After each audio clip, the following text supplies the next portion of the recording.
अजित पवारांच्या अपघातासंदर्भात फडणवीसांनी दिलं अमित शहा यांना पत्र। 6 मार्चला लिहिलेलं पत्र आलं समोर।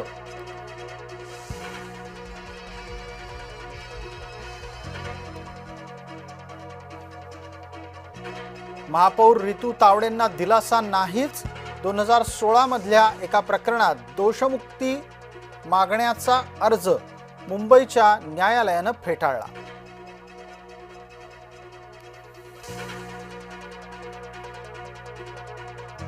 ऍसिड हल्ल्यातला आरोपी अद्यापही मोकाट। संतप्त संगमनेर ग्रामस्थांचा रास्ता रोको। संगमनेर पोलिसांना हल्लेखोर सापडेना।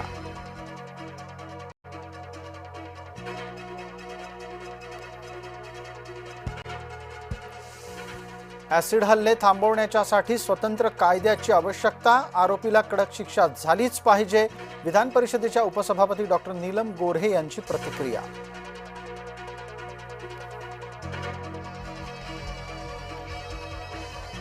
इंधन घेऊन जगलाडकी जहाज भारतात पोहोचलं। आतापर्यंत 3 जहाजं भारतात सुखरूप परतली।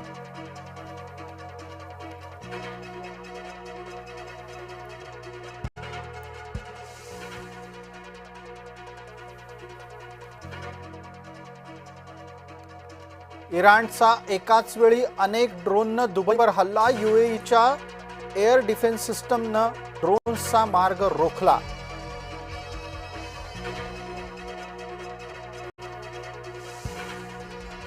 इराणचे 2 वरिष्ठ अधिकारी ठार। इस्रायलच्या संरक्षण मंत्र्यांचा दावा। इराणचे सुरक्षा अधिकारी लारिजानी ठार झाल्याचं वृत्त।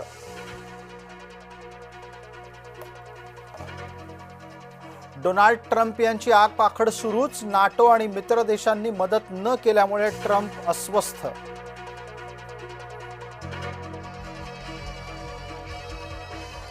अमेरिकेच्या सैन्यामध्येच डोनाल्ड ट्रम्प यांचा विरोध वाढला।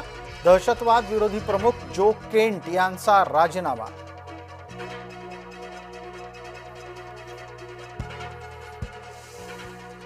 इराणचा नवा धर्मगुरू मोज्तबा खोमेनी रशियात उपचार घेतोय अशी चर्चा। इराणी राजदूतानं केला खुलासा।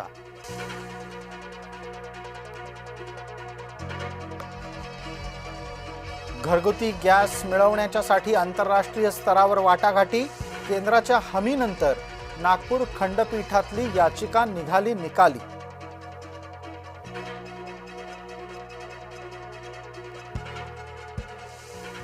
भारतीय जनता पार्टीच्या केंद्रीय संचलन समितीच्या बैठकीला हजर राहण्यासाठी फडणवीस दिल्लीला रवाना।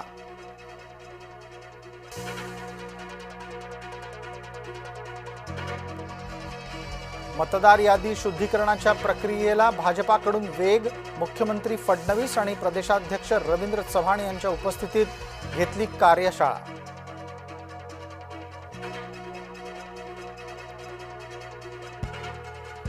भंडारा औद्योगिक वसाहतीतल्या सिलेंडर गोदामावर धाड।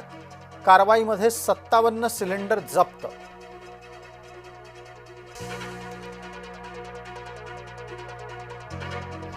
अकोल्यामध्ये ठाकरे गटाचे 6 पैकी 4 नगरसेवक शिवसेनेत। शिंदेंच्या नंदनवन निवासस्थानी झाला पक्षप्रवेश।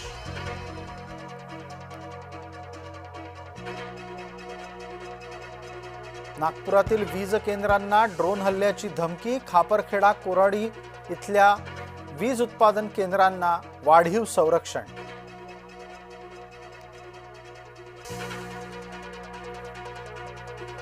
मुंबई पुणे एक्सप्रेस महामार्गावरच्या आडोशी बोगद्याजवळ भीषण अपघात। कंटेनरनं दिली 4 चाकीला जोरदार धडक। 3 जण जागीच ठार।